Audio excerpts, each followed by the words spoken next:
大家好，歡迎返嚟我嘅 channel， 我係謝你。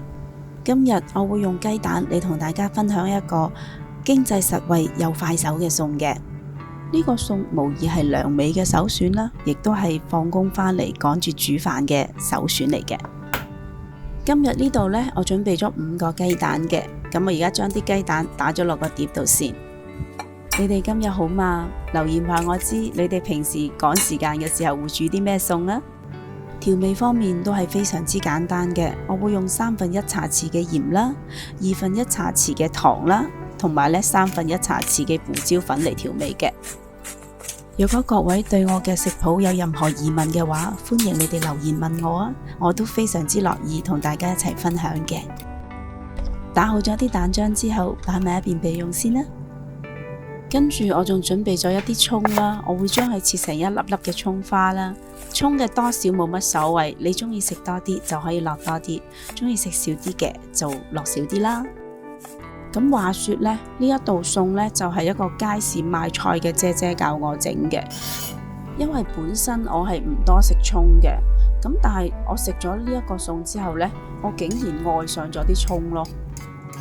原來將啲蔥同雞蛋combine埋一齊，個味道係會咁鬼正嘅。着咗個中火啦，燒熱大概1個湯羹左右嘅油，將啲混合咗蔥嘅蛋漿倒落個鑊度啦。跟住我就會收返個細火，用慢火嚟煎佢。見到蛋漿個底開始凝固啦，咁我會用筷子呢就篤穿佢啦，跟住等啲液態嘅蛋漿流落去，繼續煎下佢。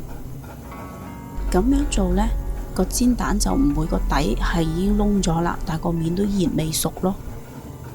咁其實之前都有好多朋友仔有問過啦，點樣可以令個蛋餅煎得靚啲啊？咁其實呢個方法係非常之簡單嘅。將個蛋餅反轉咗過嚟之後呢，睇到另一邊都凝固，咁我哋就可以熄火啦。我會順便將個蛋餅解開埋佢嘅，咁一陣間食嘅時候呢，就方便夾啦。一路解啲蛋就一路聞到煎香咗蔥嘅香味，哇！真係好想食啊已經。你哋係咪同我一樣都流晒口水啦？咁不如今晚就試下整呢個咁快手又平又實惠嘅餸啦。如果你都中意我嘅食譜，請你俾 like 同埋留言話我知啦。記得訂閱我嘅 channel， 順便撳埋隔籬個鐘仔啦。多謝晒你哋嘅收睇，我哋下一個食譜再見啦，拜拜。